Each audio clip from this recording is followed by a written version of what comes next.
If you had stepped into the small village of Umoni on that particular Thursday morning, you would have thought the day was going to be ordinary. The sun was sitting lazily in the sky, casting a warm golden light over the red earth. Women in colorful wrappers balanced trays of goods on their heads as they made their way to the market. The air smelled of fried plantain, fresh bread, and simmering pepper soup from roadside food stalls. The sound of goats bleating mixed with the chatter of traders arranging their wares. But by noon, Umoni would not be the same. It started with one person. Mama Kemi, the fish seller, was the first to fall. She was sitting at the market square under her blue umbrella, fanning herself with a piece of cardboard after eating a plate of jollof rice from Grace's kitchen.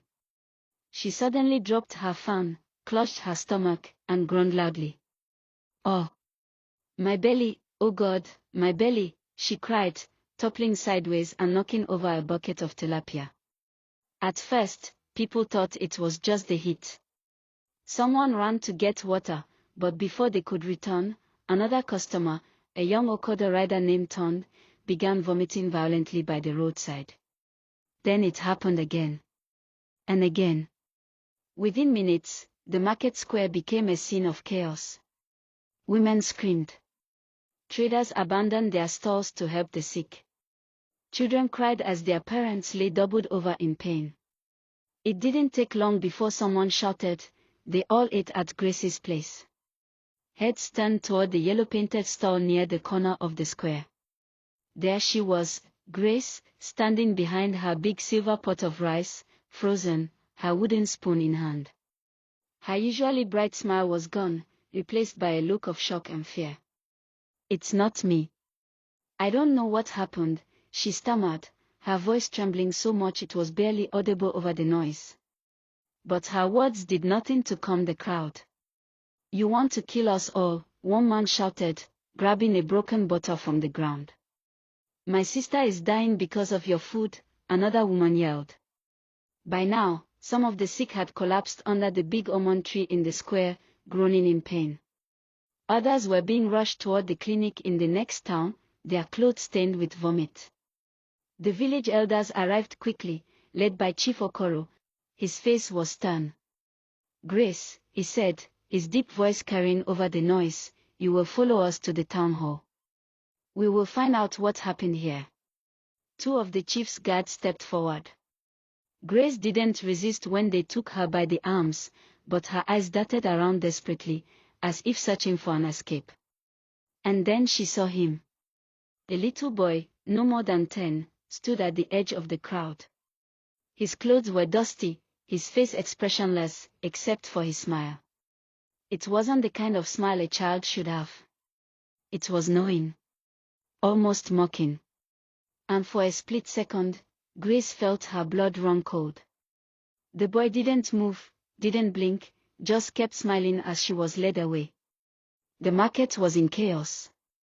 But as the chief's guards escorted Grace toward the town hall, one question echoed in the minds of everyone in Umoni: why would Auntie Grace, the most loved food vendor in the village, poison her own customers?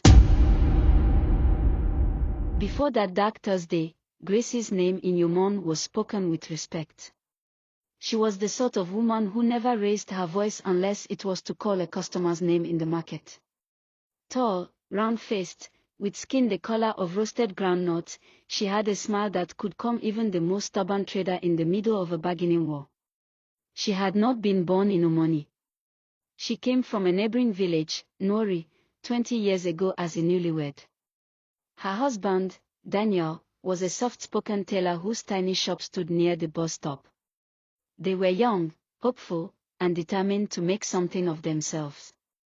Their first business was a humble one, selling akara and pap from a small wooden table under a mango tree. Grace would wake before dawn, grind beans by hand, and fry until the air around them smelled rich with sizzling oil.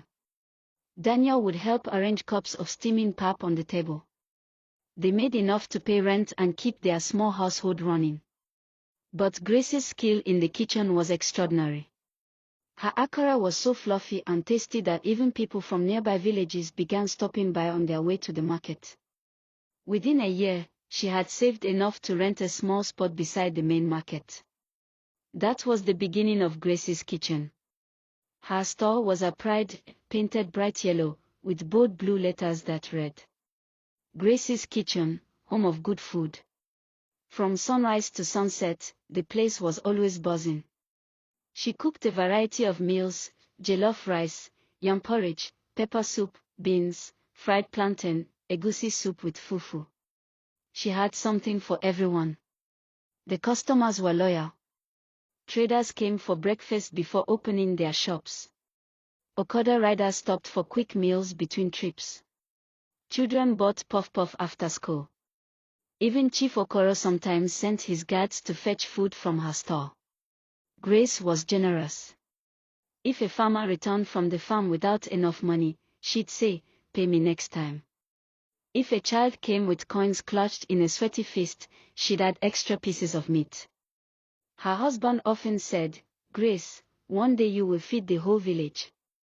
But in her private moments, she felt a hollowness that food could not fill. She and Daniel had been married 15 years without a child. At first, she told herself it didn't matter. She had her business, her customers. But in Umoni, people never stop talking. "She is a good woman, but no child," women whispered over piles of tomatoes. "Who will inherit all this she is building?" Daniel, though kind, had grown quiet. He stopped talking about the future. Then, one rainy season, a fever took him away. The house felt like an empty drum. After his death, Grace poured herself into her cooking. She told herself, "If I can't have children, at least I can feed people and be part of their lives." That was why, when the poisoning happened, the whole village felt as if they had been betrayed by their own blood. Grace was not just a food vendor. She was family. The first strange thing happened on a Tuesday morning.